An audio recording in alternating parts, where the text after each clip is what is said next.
Afam niile bụ Sasa Ugwumba Kalu nwoke.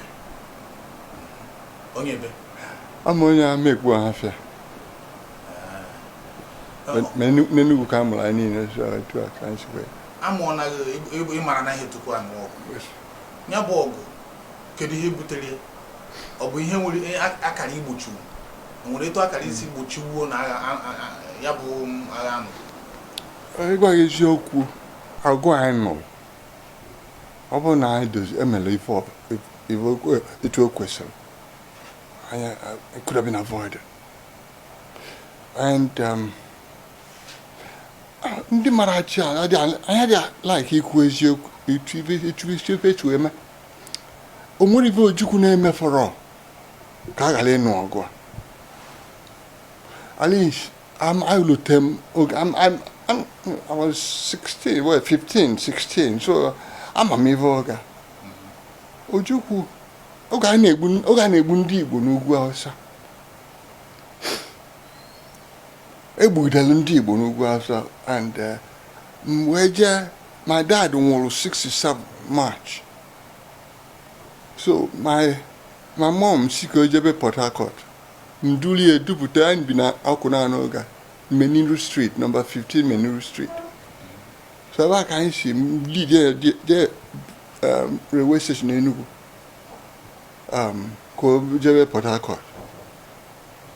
Ebe a ka m nọzi train nwa shugwu ọsọ wee bata. Ndị mmadụ anyị ma mbanye subway, abanye m subway ka m pụta na Ogui Road. Nabazie Ọkụna n'ebe anyị bi.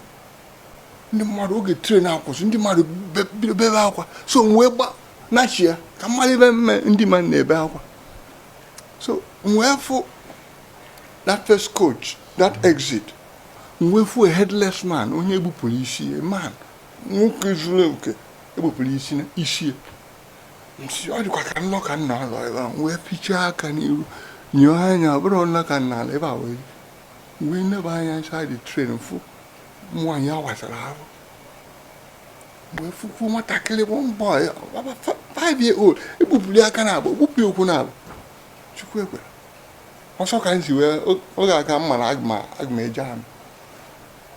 Chukwu wee onwe ibe Chukwu gwara m oge nwa. But like you say, at that point, onwe ibe Ojukwu mere n'Enugu. Ndị Hausa bi n'Enugu na coal camp. One morning, anọ m na Ojukwu na-abịa ịgwafe okwu na coal camp, so m si ebe anyị wee gbara coal camp. O wee mepe asambụ. Ọ sụbalụfa Hausa, mụ adịghị anụ Hausa. Ọ sụchasị Hausa. For benefit of ndị dịka anyị adịghị anụ Hausa, o wee kọwa anya n'English. Ọ na-agwa ndị Hausa that na unu afụgo ebe na-eme kịta.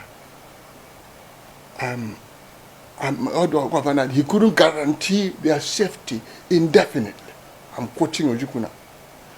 As a result of which, Oge never free and safe passage back to Bepa. Yes. Free and safe passage to Bepa, and was free.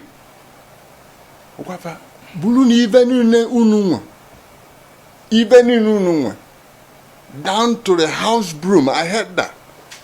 Down to Aziza. Aziza was the cheapest thing when I lived. Up to now, sir. Aziza. Well, even in down to Aziza, Blue Naba. Free and safe. We never escort. Nda mikuno na first battalion Nenugu. Apple for what? 2 months in advance. In advance. 2 months. On one hour. Never. And if I go silum, go Bible, what the kind? First or Second Kings, Elisha. We be Elisha now. Ndi lova na bia musofo. Or Ivo Ojukwu. And if you know this history of the Bible, that was the last time that never attack. That thing alone should have averted the war. Ndị a niile nasịlụ ma ndị amị nasịlụ kama a ga-agwa ndị gọvanọ emena nekwa ife Ojukwu mere gosiri na ọ bịara igbu mmadụ. The same people lead kwa ka bịa gbuo Ojukwu n'Enugu. Ọ bụ na ọmụgwọ Ojukwu gị nke ya eme. Ojukwu sab achọkwuru ịnụ ọgụ. Ọ yọgide ndị be welu na nwayọọ. Ndị be anyị si mba ibe anyị ba ndị amịla anyị. Ọ jọrọ njọ. Ya mgbe a na-ekwu Ojukwu nye anyị egbe ka ebido ọgụ. Anọ m n'Enugu, ana m afụ ebe a. Anpụrụ nya nnu ya. And that day m jezuru oge a m fụrụ ebe a train as Sinugwu also, but the first chapter of this my book, in the beginning, the train from the north. Ibushi ụmụ oge aka mma na a ga-anụ ọgụ. Chukwu gwa m na a ga-anụ ọgụ. And oge aka mma na aga m agba aja egbe. Ọ dị mma tupu anyị gaa n'ihu i kwuru na ndị ahụ ezipụrụ ndị ahụ akpọnara juo ha afọ mechaa ihe na sitekwara ebe igbo Ojukwu ndị Igbo. Tupu ebido ọgụ ka ọ ka ebidogoro ọgụ. Ịma fo ndị a si ebe fa si ilote ebe kebe mgbe ya wole shenka onwe ibe wole shenka mere oge agha ndị mmadụ amarọ wole shenka nọ na nga throughout the war king gọọmenti ọ gwara ndị a unu egbucha na ndị Igbo nọ n'ugwu ọcha gbuo ndị nọ na Lagos ndị dị lọki wee nata ndị gbara ọsọ gbanata rapụ ife niile fa nwe nọ n'ugwu ọcha ma na Lagos nata unu chụlụkwa fa bịakwa igbufe na befa ọ bụrụ na ala rapụba ka fa naba so ba nwụrụ ya tukpunye na kirikiri ọ nọ there for 3 years ebe a ka ọ nọ wee go akwụkwọ odelo and the man died. Ndị mmadụ amara ife ọ na-akọ and the man died. Amara m egogo ụdị akwụkwọ a ebe a ka ọ nọ wee dee anya na kirikiri and fa ka egbu ya ma ọ bụrụ na nwunye ya was the journalist dịka Sam journalist the way wee na-eti mkpu ji America ji England ndị achọ igbu ma husband onwekwa ife o mere so ba wee rapụ ya na nga ọ nọgide na nga for 3 years aga wee ebe ba release ya anya. Gbagodo anyị etu ọ dị etu obi ndị mmadụ dị mgbe ebidoro ya bụ ọgụ. Ịma the army at the time ndị Igbo abụrụ ndị ịnụ ọgụ iberibe anyị adịghị anụ ọgụ iberibe ama m ndị Igbo amụrụ mgbe generation my generation ndị Igbo adịghị eme ibe iberibe because we were serious minded people. Onye na-agba mbọ enwere efe ị na-akọ akụkọ Igbo akụkọ Aba we are serious minded and because of it anyị na-alụ ọrụ na-akpata enwebele ego nụọ nwaanyị lụọ ụlọ duzie ebe alright so ebe a ka anyị na-eme anyị nwere taa amịbanye amị oge nwa army was meant for dropouts. That was why Ojukwu's father ekwere oku ejebe army because it was meant for ndị na-amara akwụkwọ more or less. So you check here the constitution of the Nigerian Army Oga. All the pilots were in Igbo. Officers, check Ivanako. The first commissioned officer in Nigerian Army, Onye Calabar, Okwanistan. You don't see was the second commissioned officer. Or most of the commissioned officers were in Igbo. Oga with TV riot. Ndị Hausa si ga-egbu ndị TV ndị Igbo si na-egbu na ọrụ ibe asị anyị mee asị anyị bịa ka anyị keep peace anyị abịara igbu mmadụ a na-akọ ebe a na-akụ ya ndị mmadụ our history is not complete because adị agwa ibe melụ nke ba chọrọ ka ị malụ fa agwa ya nke ba chọrọ ka ị malụ fa ekpuchie ya and ibe dị n'ụwa onwe ibe a na-ekpuchi ekpuchi. There is nothing hidden. Bible what is secret will be revealed. What is covered will be uncovered because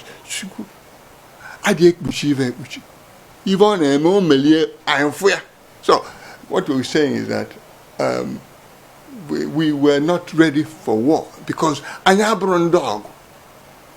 Do anya abụrụkwa ndị ụjọ. Ndị Igbo adịghị atụ ụjọ. But because I'm the benefit of blood. Blood is sacrosanct. Anya dị before onye Igbo egwe mmadụ ọ ga-n'anya mmadụ na onwere onye nọ nso. But ndị ọzọ Chukwu maka wapkachi ame nkeba. Ana nọ Igbo mma ya mmadụ n'onu. Ime nke ime n'ala Igbo. Even that is ụmụ ha ndị Igbo si eme. Kedu ihe merụ ugokena anyị ofu ihe maọbụ ịbụọ merụ ejiberi anyị n'anya akwụkwọ ụfọdụ ekwuo na agụ enweghị ngwa ọgụ ndị sabo na ọtụtụ ihe ndị ọzọ pụtasịrị tupu anyị ịmafụ agha in fact ana m ajụ Chukwu after ajụrụ Chukwu ajụjụ 1970 na Enugu ajụrụ ya Chineke ịnọkwa wee ndị a wee meri ya n'agha because ordinarily we shouldn't have lost our war. So ibe anyị na-akọ bụ ndị Igbo lụ na ụwa dịka ndị Igbo ọ bụ na ndị Igbo dị in charge of armament n'ụwa ha ga-egbunye onwe ife ya eme mmadụ n'ala Igbo obugodu na onye Kalaba oburu bụrụ onye Ọhafịa bụrụ onye Igbo ama eme minagi because you don't do it. I had a move for whatever. But we were hoping that the world got free them line. At least stop going down stuff from ever for plan. You know, sabotage. More after me, my saboteur. I would have taken care of the sabotage overnight. I am primarily I am able. But on mother block line. Oh, Britain block line. If I Angelo London and my guava, more brother, my Jesus Christ, anyone for an English mamma, I said, what did you say? I'm saying, you should ask me why. They said, why? You people killed 2 million of my babies with agony, wickedness. Can you come alone? Like I said, open Nigeria, open up French now govern Nigeria. Just nothing wouldn't have happened. The English people are very wicked and they're godless. Guavana Mukul, Farmer Chineke. Open a farmer Chineke, they would have avoided this one. Open a first stop in Dawsa. Five bulebe bunyan Dawsa. Five fulebe buendi. For will you never. Well, even in never, never blockade there, that is, you know, Cameroon, so go on. When the smuggle air Cameroons. I dare walk when you feel like Amado Hijo. Oh, well, block what? Not a rat cross that border. That was the beginning of that Bakasi problem, man. You know. But that's by the way, what we're saying is that primarily, we had no guns, we had no support. England, well, France. If I look, okay, man, you have your own colonies. Who went to Guayab and you support the Kun? You know, they had the French Revolution. So we didn't know what it means. They know about it, they know what it takes. So they try to help us. At least question at the man butterline of the you know and at least Kenya for Tafale Fana White Britain.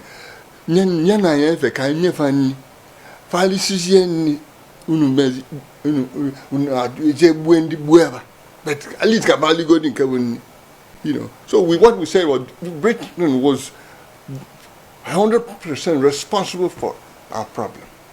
Aneku ndi Igbo. Okay. Ndi Igbo. Mana anyị mana enwere ndị na-abụghị ndị Igbo so manro dịka n'Igbo ndị Kalaba ndị Ogo ndị niile ndị ọzọ this minority gasị. Kedu ọnọdụ ha na ndị Igbo mgbe ahụ maka kịta anaghị ekwu okwu Biafra ụfọdụ asị na ha so ụfọdụ asị na ha eso enwere mmegbu si n'aka ndị Igbo nye ndị ahụ mgbe ahụ n'ụdị a na-aha ọchịchị ka eme n'ọgụ ndị Igbo n'ọgụ ha? It's a very good question because onwe even melụ most people are marrow. The first premier of Eastern region, Imavia, the first premier of Eastern region, Onye Kalaba, Professor Ayoita. Most people are marrow. We can do see a mave. Ndi Igbo na-achọ the best. Ogebo amarodum keta. Ogebo. Fa na-achọ the best. Fa chọrọ dị mma. Onye ebe isi. Eje ma ọ na gọọmenti college Afikpo. Government secondary school Afikpo. Nobody is interested in your hometown. And I do a big Ibi. That was a problem. Where do you live? Ndi Port Harcourt, Ndi Aba, Ndi Enugu. You know, I'm a woman Enugu, so Abachi Square, na Enugu.